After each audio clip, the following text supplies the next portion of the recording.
lagi ada di alun-alun Mojokerto. Jadi alun-alun ini adalah salah satu daya tarik kota Mojokerto yang lokasinya benar-benar strategis loh. Karena ada titik nol kota Mojokerto. Nah, sebenarnya alun-alun ini punya nama loh. Tahu nggak namanya apa? Namanya alun-alun Wiraraja. Pada nggak tahu kan? Yang bikin unik dari alun-alun Wiraraja atau alun-alun Mojokerto ini yaitu adanya corak-corak khas kerajaan Majapahit kayak Tugu Proklamasi, miniatur candi, dan juga gapura khas Majapahit. Selain bisa foto-foto estetik di replika khas Majapahit, kita juga bisa cobain kuliner khas Mojokerto di warung sekitar alun-alun loh. Atau mau sekedar beli makanan ringan? Tenang, di sini banyak banget pilihannya. Selain itu, ada juga taman bermain anak buat kalian yang kesini bawa anak kecil.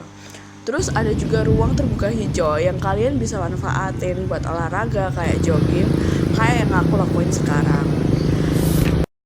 Nah, dengan atraksi yang super lengkap itu, makanya nggak heran kan kenapa alun-alun ini jadi daya tarik wisata Mojokerto yang selalu ramai dikunjungi wisatawan.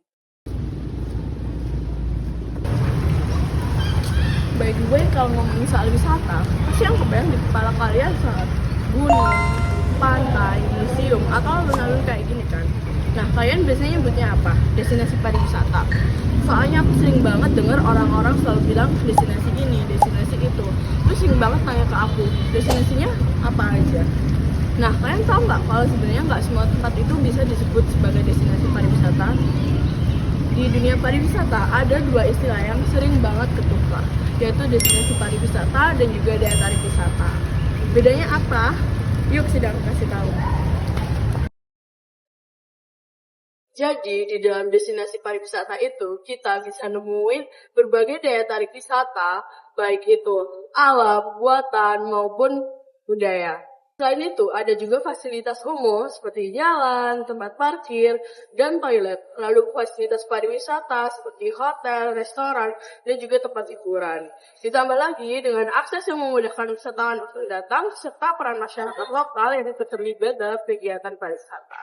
Artinya, destinasi pariwisata itu bukan hanya tempat, tapi juga kawasan yang siap memberikan pengalaman wisata secara lengkap dan juga nyaman.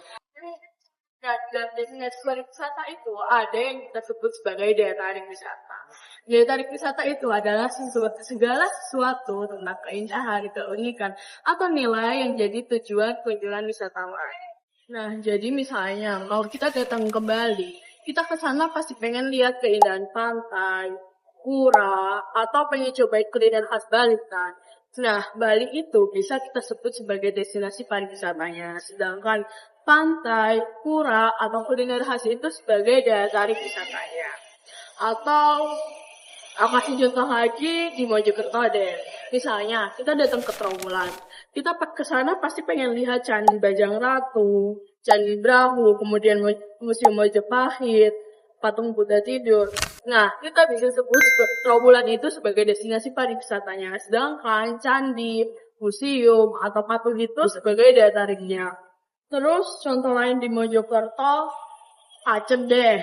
Kita pasti pengen ke Pacet itu karena pengen lihat gunung, terus ngapain estetik dengan pemandangan alam, terus ke seni adventure.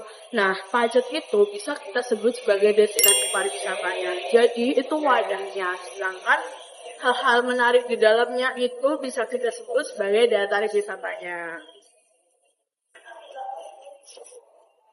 Nah, sekarang udah paham kan apa bedanya destinasi pariwisata sama daya tarik wisata? Jangan sampai salah lagi ya.